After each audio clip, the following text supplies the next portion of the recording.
All right, here we go. We're going to try a first startup of Norma Jean. Got the new carburetor on, got the new distributor in, coil and all that stuff. Got everything connected, hooked up. And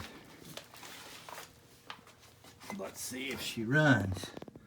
Okay, we'll push our fancy dancy start button here.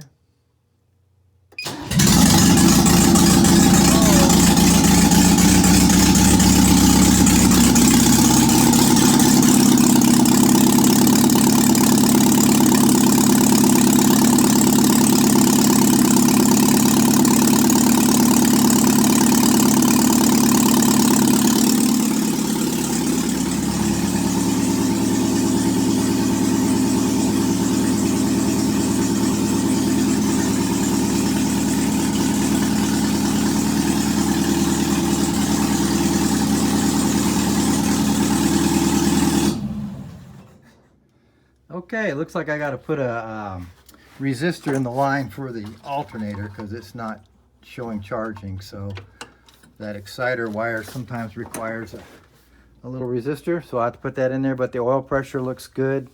Everything else here is working fine. If I turn the ignition on, oh, I just hit the master disconnect switch, so it's not going to come on. But everything so far, I mean, we've got some cleaning up to do and everything else, but we've got fire in the hole, so that's a big step there. So now I just got to set the timing, and then I can tidy up all the wiring and stuff, which I left untidy because I didn't know if I might have to move something or cut some wires or reconnect something. But there we have it. Norma Jean is running. Got a heartbeat.